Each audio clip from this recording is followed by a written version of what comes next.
to Season 6, where we cover 6 stories from around the world in 6 minutes or less. With that said, start your timer.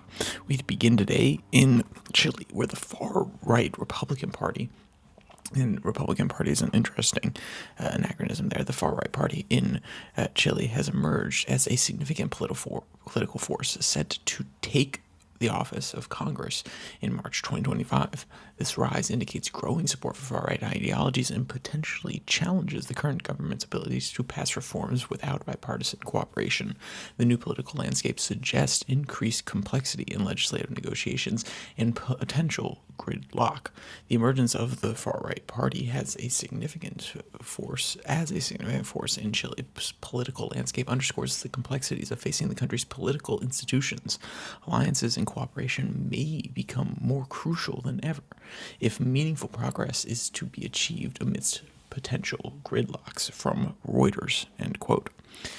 Next, we go across the Atlantic to South Africa, where in the 2025 G20 summit in Johannesburg, there's a unique opportunity for diplomatic opportunities for South Africa to assert itself on the global stage. With the absence of U.S. President Donald Trump, the summit becomes a platform for emerging countries to amplify their voices and address crucial issues affecting the African continent.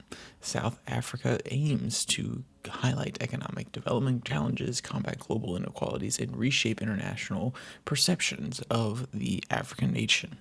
From Reuters, quote, "This is a critical opportunity for South Africa to showcase the potential and challenges of the African continent on a global stage," a senior South African official said, end quote.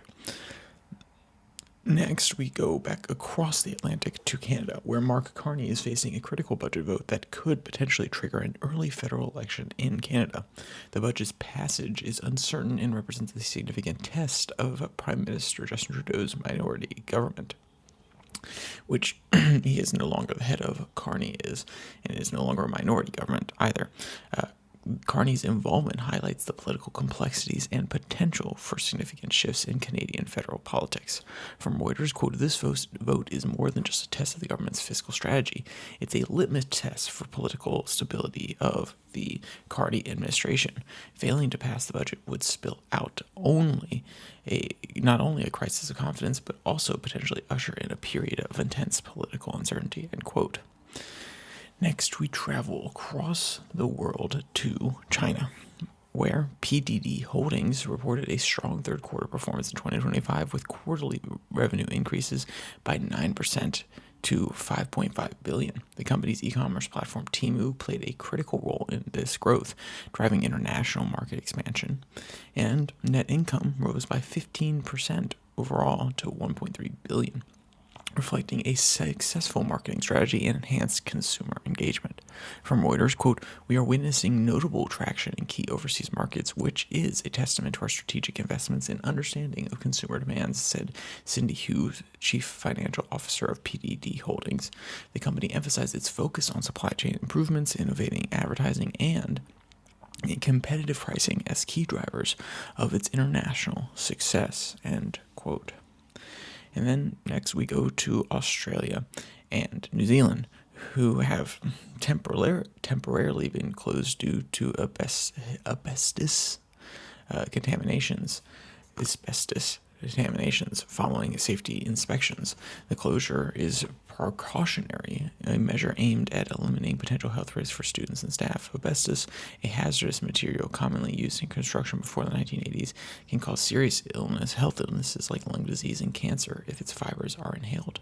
Both countries are actively assessing and addressing the situation to assure educational facility safety. From Reuters, quote, "The recent closure underscores a broader concern about the presence of asbestos in our older buildings. We need to ensure that all educational facilities are safe for our children, which means addressing any hazardous materials that have been overlooked for decades." And finally, we end today in the UK, where the government has plans to introduce legislation to combat ticket touting and unfair ticket resale prices. From Reuters, quote, While the live events industry has seen significant growth, the challenges posed by ticket touts have become increasingly pronounced. It is imperative we strike a balance that not only protects genuine fans, but also supports the economic stability of our vibrant culture, the Culture Secretary of the United Kingdom said, end quote. And with that, if you want to read any of today's articles, all of the links will be down there in the description below that like and subscribe button. Also down there, you can find the podcast on Spotify, Podvine, as well as Apple Podcasts. And the Twitter handle is down there at Your Daily Flip, where I post links to these episodes on Tuesday and Thursday, and the US-based shorter, 10-minute long podcast that comes out on Monday, Wednesday, Friday. So with all that said, there's only one more thing to say. Stay safe. Don't die.